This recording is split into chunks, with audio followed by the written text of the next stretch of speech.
Paramedics, what incident will traumatize you for the rest of your life? I work on an ambulance with my partner Brandon, and we've seen our fair share of disturbing cases.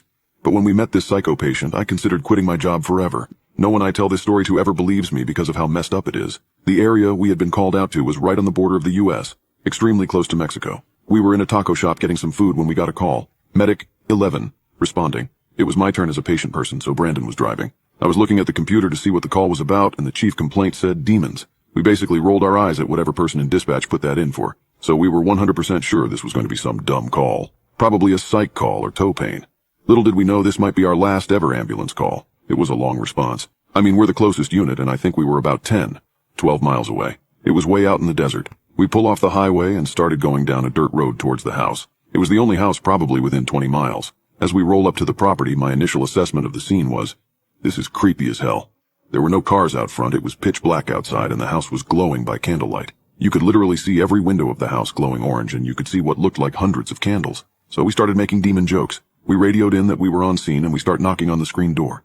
The front door was open, and we could see inside. We could smell incense kind of smells, and the house was pretty smoky looking. This little tiny Mexican lady lets us in the house. No English. She's holding a rosary and repeatedly makes the sign of the cross. There were candles everywhere. It was instantly like 20 degrees warmer when we walked inside. Wax puddling in some areas. She takes us into the living room, and there is a 20-something-year-old male convulsing on the floor. The lady raised her voice and starts slapping me, and she points to a snake coiled up in the corner of the living room. It's a rattlesnake. She motions with her hands like a bite and clutches her arm and points to our patient. This is when we started panicking. We requested fire services so they could help us out and remove the snake. The snake was a good 9 or 10 ofted away from the patient and seemed relaxed and not agitated, so started looking for the location of the bite to begin treatment.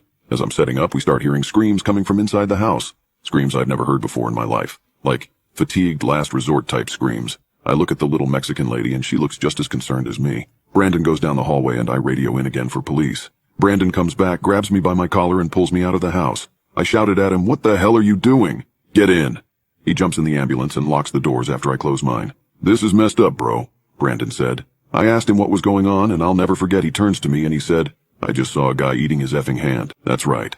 Brandon went down the hall, turned into the first bedroom he could, and said there was a guy standing in the corner eating a bloody nub and with blood all over his face and body. Brandon landlines dispatch on his cell phone and told them what was going on. I remember he said, "How do I put this? We're on the set of an effing horror film." As we wait, the little Mexican lady comes out and falls to her knees crying and waving at us to come to her. Fire finally shows up and we get some confidence back. Strength in numbers type thing. We felt way less scared, so we all go in the house. The captain puts the snake in a sack. We get the snakebite victim all hooked up and the engine medic beelines for the hallway after we tell him about the guy bleeding in the first bedroom.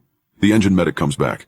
"I'm not effing going in there." The captain stops blowing out candles and goes down the hall. "Whoa, whoa, whoa, whoa, whoa." We all stop what we're doing. The captain is even freaking the F out. "I swear to God that mother effer just floated." Instant goosebumps.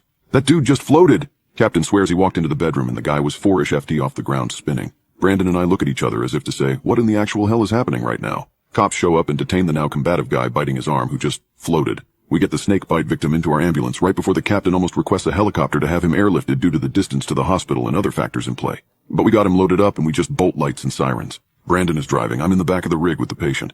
At first I couldn't tell if it was the better lighting inside our ambulance or what, but the patient looked so much better. Like, fine almost. His skins were good, heart rate normal. He just sort of was staring at me. I looked everywhere I could within reason and found no signs of bite or any bite marks. He just laid there on the gurney all peaceful and quiet. We offload him and Brandon and I just sort of scratch our heads at first and then go WTF. Since we were still technically covering this district, we had to return to quarters and we catch back up with the crew from call. Fire crew said the same thing with that guy biting his arm. As soon as he left the house and got into the next ambulance, he started freaking out that his hand was missing. One of the firefighters was Mexican and spoke Spanish and said that the little old lady said these two guys just appeared in her house. She was watching TV and they just popped up out of nowhere.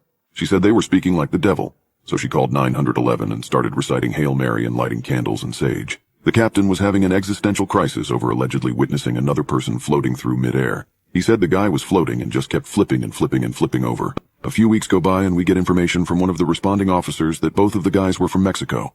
Both stated they went to bed that night and woke up in that lady's house. Then we all started getting really into this and trying to figure out what happened. It's a lot of he said, she said, a lot of it's factual. I know exactly what I saw.